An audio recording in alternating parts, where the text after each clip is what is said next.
Hello, and welcome back to another episode of Imperfect Marketing. Today is another bonus episode.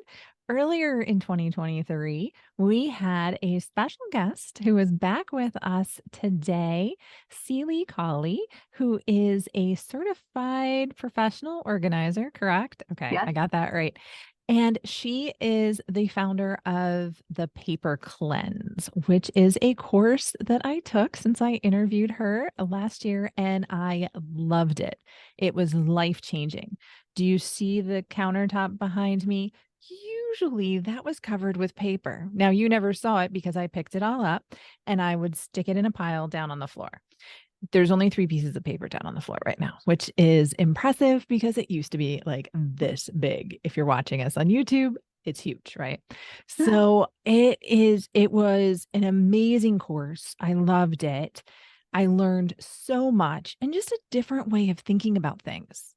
And that worked with me, not wasn't forcing me to fall into any one bucket. And that's what I loved most about the paper cleanse. And I'm super excited to have Celie back so we can talk more about paper organizing and a little bit about her course coming up, which is the Paper Cleanse, again, summer edition. Thank you so much for joining me. Oh, Kendra, thanks so much. And really, I might say this to everybody, but you are one of my star students. Oh, you're so sweet. She's like a mom. She has no favorites. Okay. Everybody's her favorite, right? Yeah. But so why don't you tell the listeners a little bit about why we have to learn to deal with paper? Yeah. No, I mean, this is the thing. People feel guilty in a way. They're like, I should be able to do this. And I say to them, well, who taught you? You were never taught in school how to deal with a paper. And remember, they said we were going to be a paper-free society, and that certainly didn't happen. And your parents couldn't have taught you this either, or at least certainly not my parents. And then I don't think any parents, it's either the parents that had paper didn't have quite so much. The parents who have a lot of paper don't know how to teach. And then there's the younger generation, they don't even have a printer, right? They don't even know what paper is. But I feel like we are people like me. We're in this certain age and stage where we've got half of our life in paper, half of our life in digital. We're not really managing any of it. So I say I'm a digital dinosaur. I'm almost 60. I can't teach you digital organizing. I've got all kinds of experts that help me learn digital organizing, but I've got a paper system that I've, you know, used for nearly 20 years with my actual clients. So I knew it worked for everybody, and I was able to translate it to a course. So the reason why we all have this problem is that no one ever taught us. And so that's what I'm hoping to be able to do. No, and it's a great course, a great course. There's just so much to learn from Celie in this. And then, so what's the biggest challenge that you've been seeing that cause people to really not be able to deal with the amount of paper that they have? Yeah. So I feel that people are so cautious about letting go, right? It's really hard to make these decisions. And a very famous organizer named Barbara Hemphill said, clutter is just postponed decisions. And when you think about it, that is precisely it. You just haven't decided if you're going to keep it, whether it's a piece of paper or anything in your home. Are you going to keep it? And if you're going to keep it, where is it going to live? What home is it going to live? Right. And so I have this, the concept is we collect it all.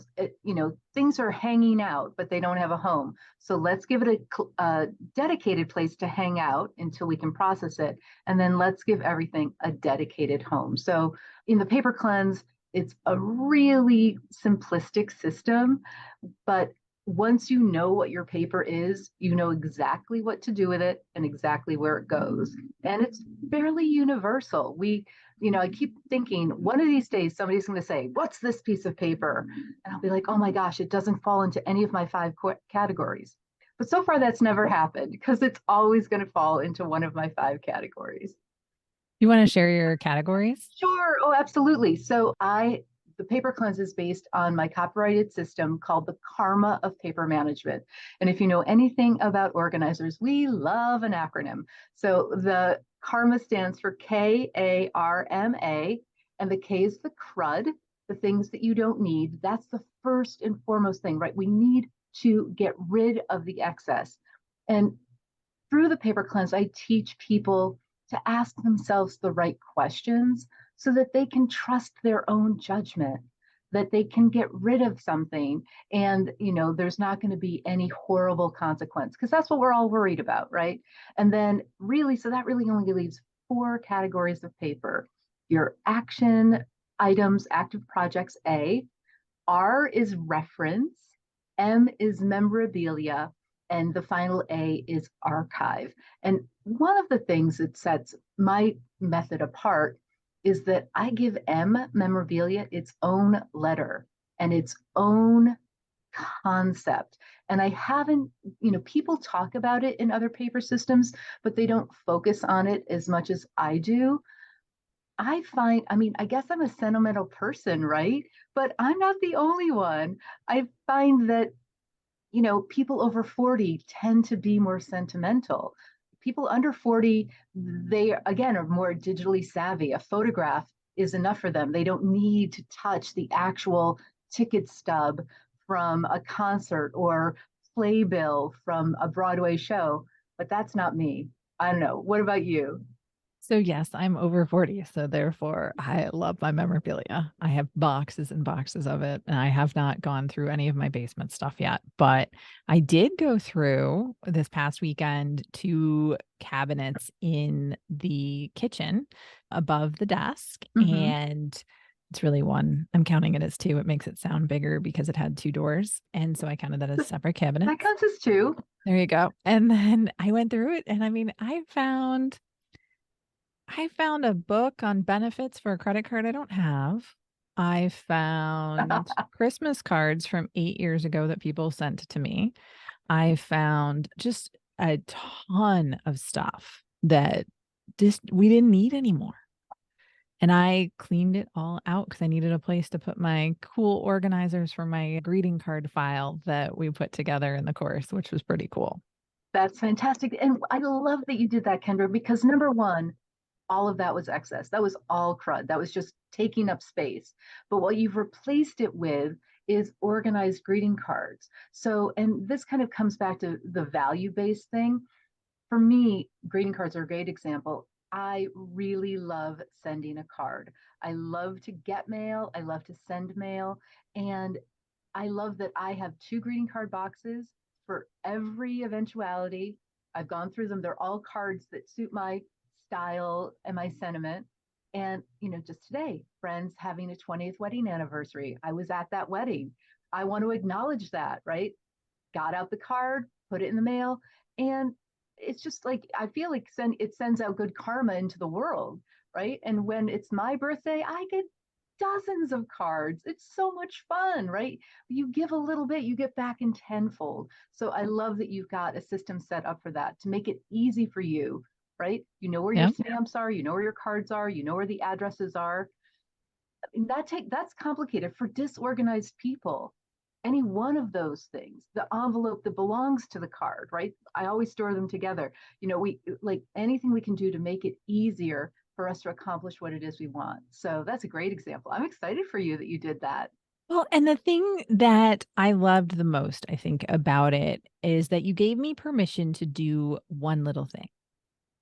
I just did those two little shelves above the desk. I didn't do the two four shelf units next to this cabinet that was up above. I only did these two, that one little section.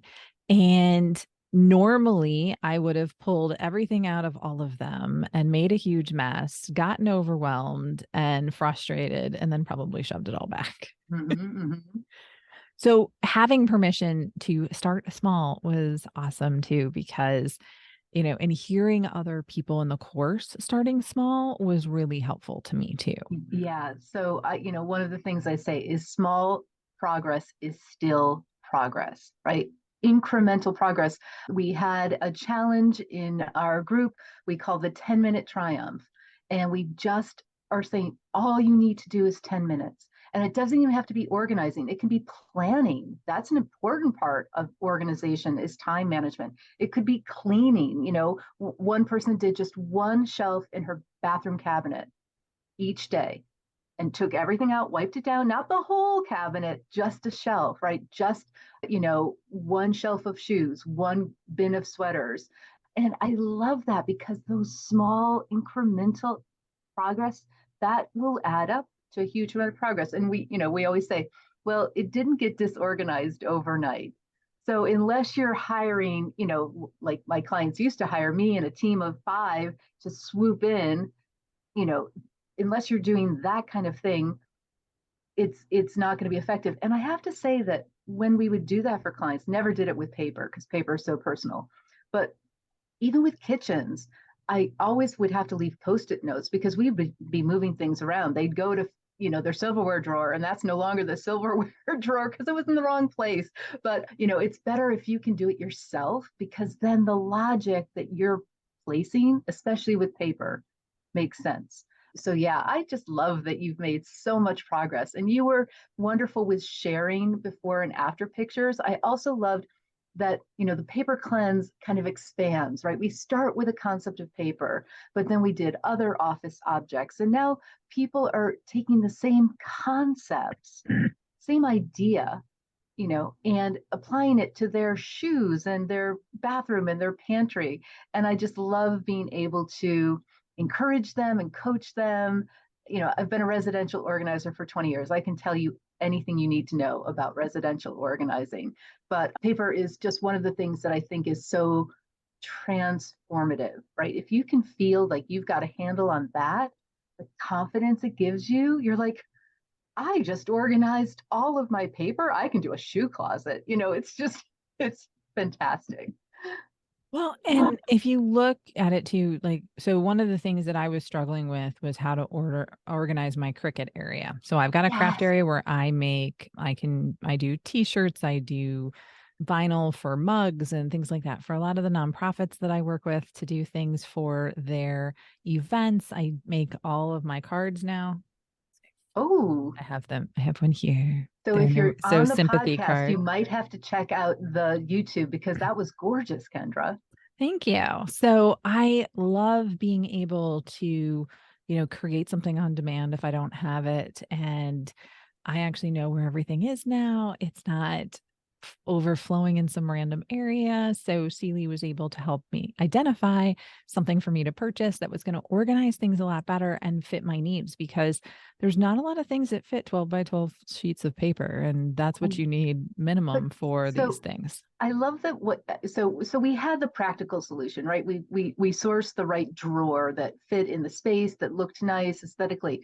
But what I love about that, Kendra, and I don't, is that that is part of your value, creating that artistic expression and also supporting charities that are you're passionate about. So getting that area organized not only fed your creative soul, it fed your volunteerism, your altruism, right? It really fed you on a much deeper level than just getting organized. And I think that that's why we're doing things, right? It's not just because we need to pay our bills, obviously we do, but it's because we want to be a good spouse. We don't want our husband saying, oh, if only we could eat on the kitchen table, but all your papers are there, right? That's why I think it's really important to kind of identify the why. And so that's a perfect example of why that worked so well for you. And it was such a worthwhile exercise. So It was, and it's still organized and it's still together. And I just made a card yesterday, so it's all good. yay. So one of the things that we talked about were doom boxes, or in my case, doom drawers. So I have been in my office here in Troy. I moved from a Regis office and then I got my own space. And when I moved to this space, like there was a couple things I just transferred from the drawers there to the drawers here. I didn't go through them. I've Right. been here 5 years now, so that's a long time. actually it is. It's 5 years this month that I've been in this space. I didn't go through that drawer. Right, I just didn't right, even go through the stuff. It had like tea packs that only work in the machine that I no longer have.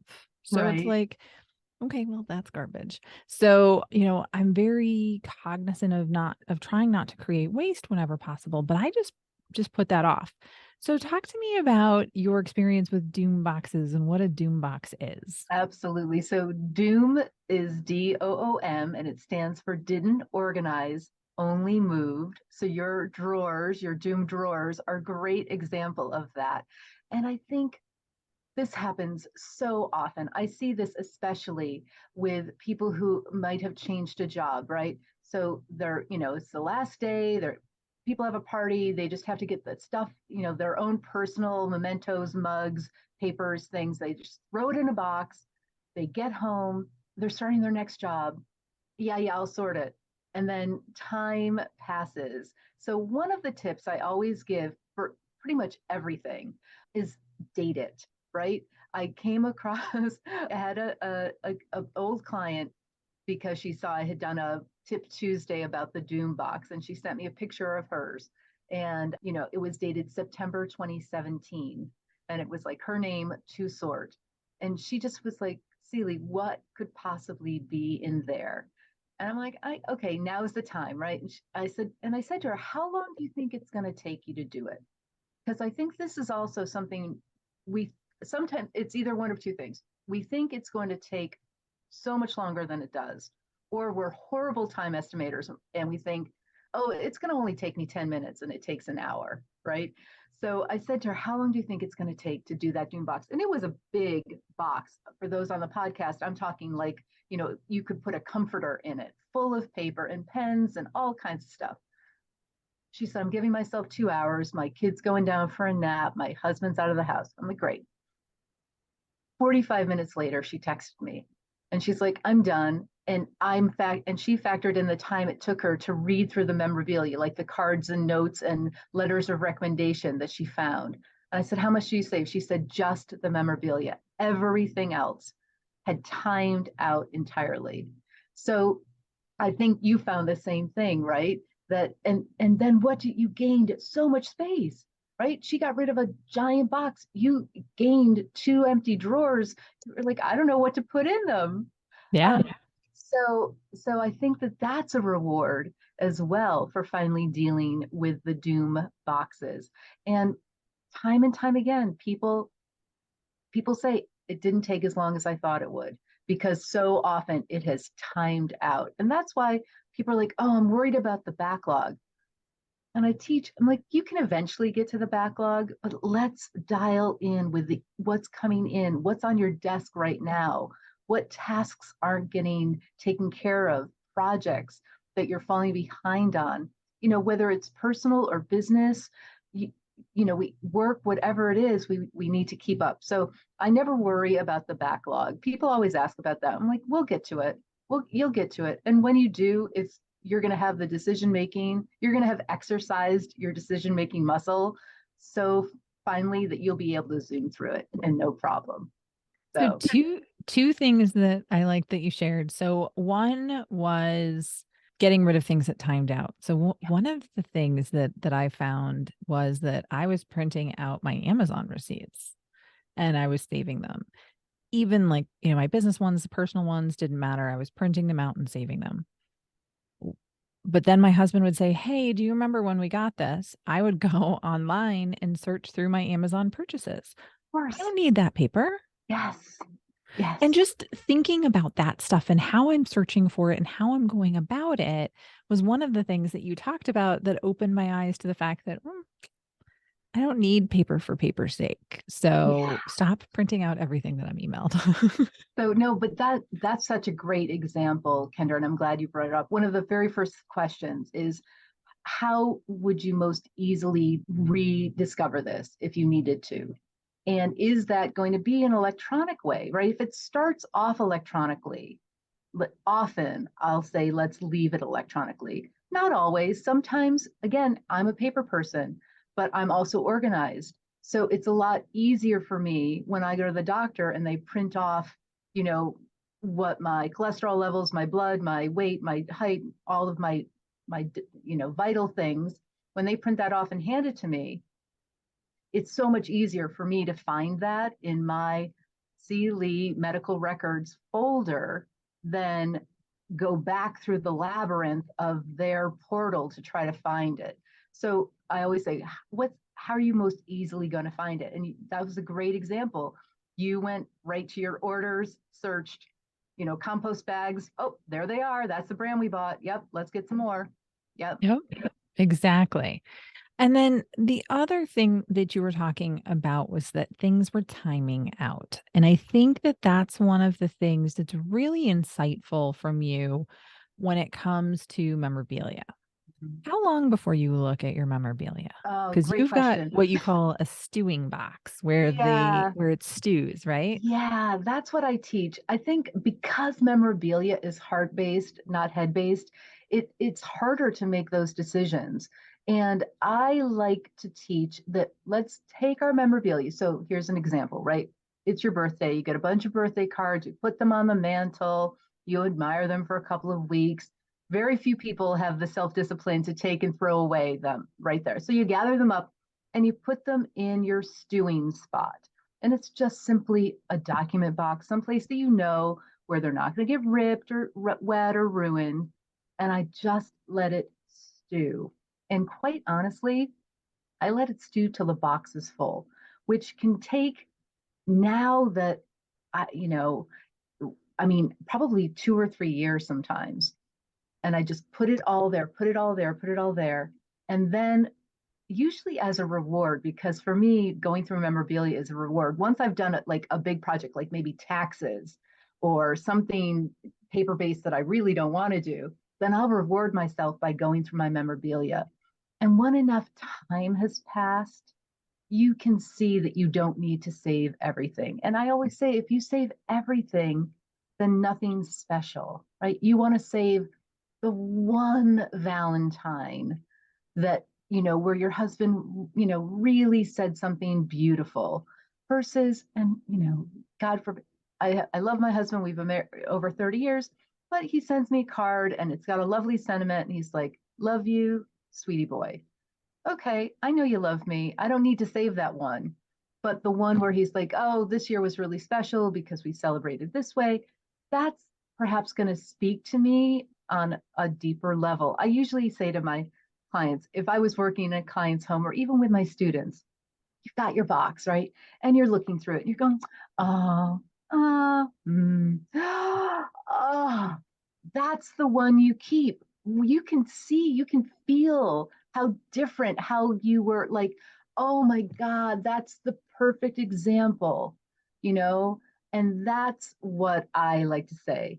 So I like to let things stew. You can't make a decision in the moment. It's all going to seem, we just got back from an amazing vacation. I saved every scrap of paper. I put it in a box. It's beautifully labeled. I can guarantee you 5 years from now, I'll be able to cut that probably in half, if not more. But I already know, like right now, if you said to me, the paper napkin from Cafe Mozart that we went to during a rainstorm in Vienna, and there was a queue out the door, and we waited. We got there, and the manager was like, I've got the right table for you. And he put us right in the corner by the window, and we sat there for 2 hours. That's what I'm going to keep. That, you know, I may not keep the program from the Lippenzauer Stallions, but that's going to be the special one. So that's how you can tell. You have that memory, and that's the thing. You have that memory. That piece of paper is going to help spark the memory, but that memory is always going to be with me.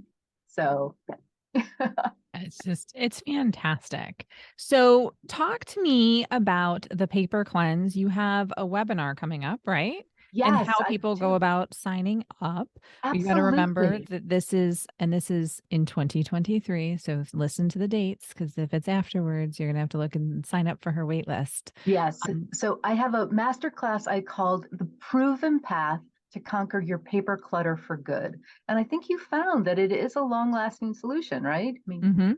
Definitely. So this class talks about karma. It talks about some of the reasons why we are in the situation we're in, why some of the methods that they tell us are going to work don't work. And people try these things and like it didn't work. Like there's a reason why it didn't work. It's the approach. So I love this masterclass. I've taught it to, at this point, literally thousands of people. And I would love for anybody listening to join us. You just go to cleecawley.com, and it's CLEECAWLEY.com/masterclass. And that will take you to the registration. I'm doing it 3 times in July. I'll probably be doing it again in October of 2023, maybe late September, haven't decided. But it's a great way to get a lot of information. I really do teach nearly for an hour. So if you're interested in learning a new way of approaching your paper clutter, I think you'll get a lot of value out of it. I know you enjoyed it, right? Oh, definitely. And I think that it's really important for us as entrepreneurs, business professionals to have a grasp on our paper. We've got client notes everywhere. We've got, lots of different things and different ways that we collect information, and a lot of it has to do with paper. We've Yeah, got, a lot of memorabilia from the different events that we speak at and the different things that we do. And, oh, this is my first ad, or whatever it happens to be, which is great. And you can make the call whether or not you want to save that. But to have a way where your active projects don't get messed up with the crud, as you yeah. like to call it, Hmm. is amazing. Amazing. And I mean, I still have my post-its. Like I still have a couple here and there, Yeah. little things I got to deal with. But like I've got one here right now that has a phone number on it. I don't know whose phone number it is. We're just going to throw that out. And I actually have boxes now. I've got a recycling box and my archive box that sit over here on my desk Perfect. out of the way.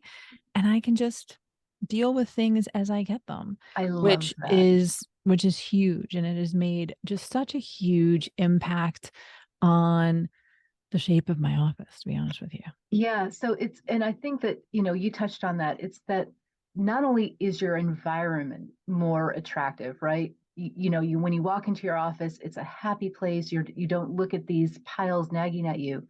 I find that people are just so much more productive, right? I just looked through survey of the most recent cohort of students, and I asked them, how much time do you think you're saving? And two separate people said 3 to 4 hours a week. That's a significant amount of time because they know when it's time to sit down to work on a proposal. They've got that client folder, they know exactly, and then they focus on that. There's no other clutter. They do the project, the task at hand, and then they put it away. And it's just a more productive way of being, even when it's hobbies, even for people who are retired. You know, 3 or 4 extra hours a week, what could you do with that?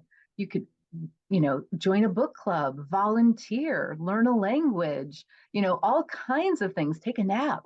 I don't care what you do. I want to give you the gift.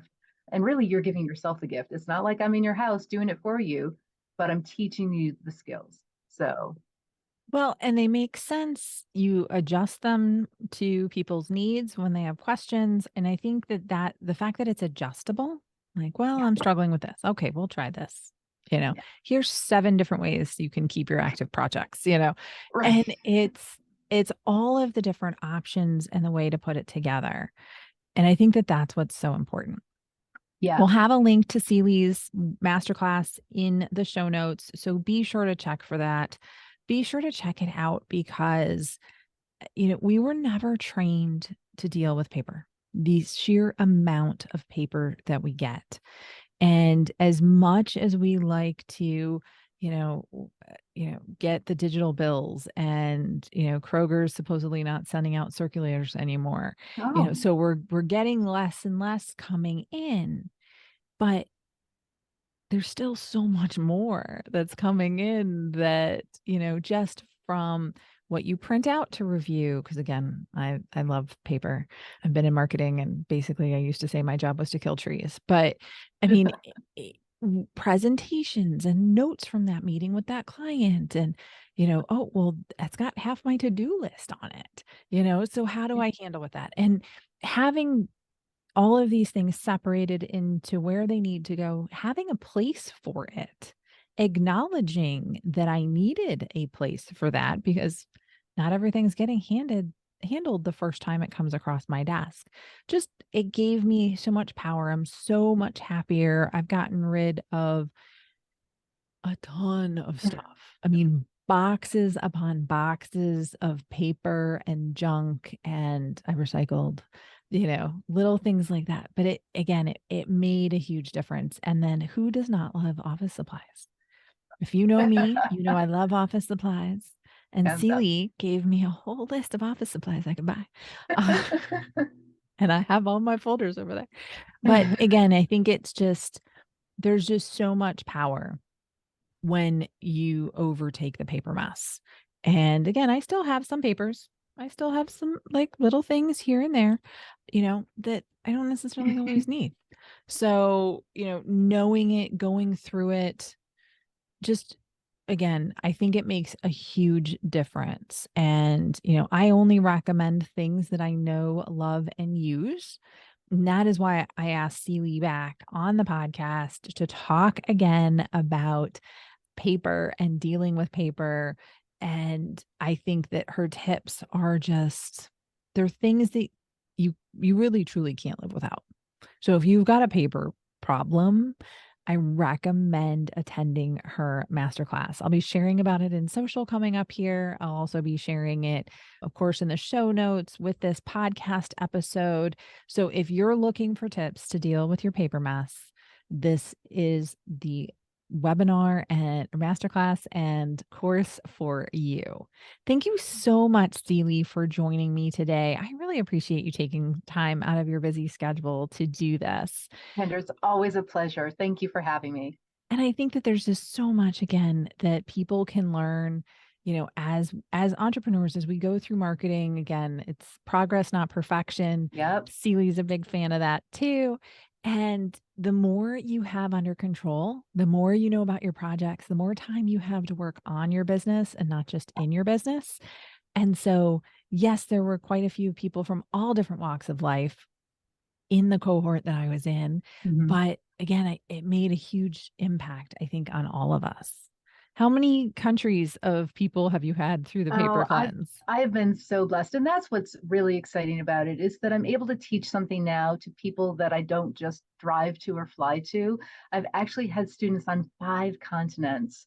So it's pretty exciting. It's kind of fun. And I do a lot of support. So I do live Q&A sessions and I often do them at 7 p.m. And the student who lives in Australia would come at 7 a.m. the next day and it would already be tomorrow. So that's always fun. So yeah, I've been very lucky that I've had students from all over. And it's true, we do talk if you have a business, kind of how to separate your business from your personal or, whatever it is. I think that being able to compartmentalize, not just physically, but mentally.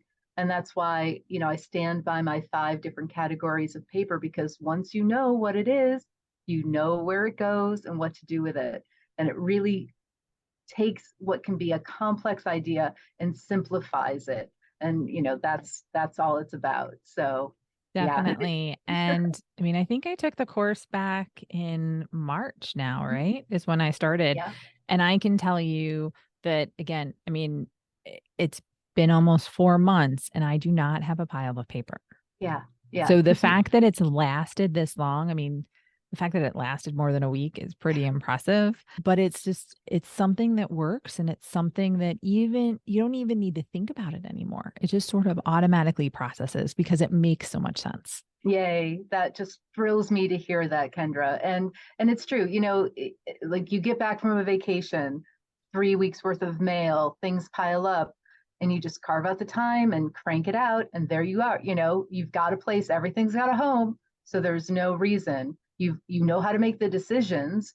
So again, there's no reason why it shouldn't maintain. So yeah, it makes it so much easier because the maintenance, just like anything, if you work hard to diet or to get fit or learn a language, you have to maintain it. You have to keep at it. you don't have to go as hard as you did in the beginning, but you still need to maintain it. And it's the same thing with paper organization. So I'm happy to hear that your maintenance is almost effortless. Yes, it is. So thank you again for tuning in. Thank you all for joining us for this bonus episode of Imperfect Marketing. I hope that you learned a lot about paper organizing. And if you want more, I strongly encourage you to attend Cawley's webinar, her masterclass, and potentially even sign up for the paper cleanse if that's the right fit for you. I can tell you it was definitely the right thing for me to do. All right. Well, thank you all. If you learned anything, it'd be awesome if you would rate and subscribe to this podcast. I look forward to seeing you on another episode of Imperfect Marketing.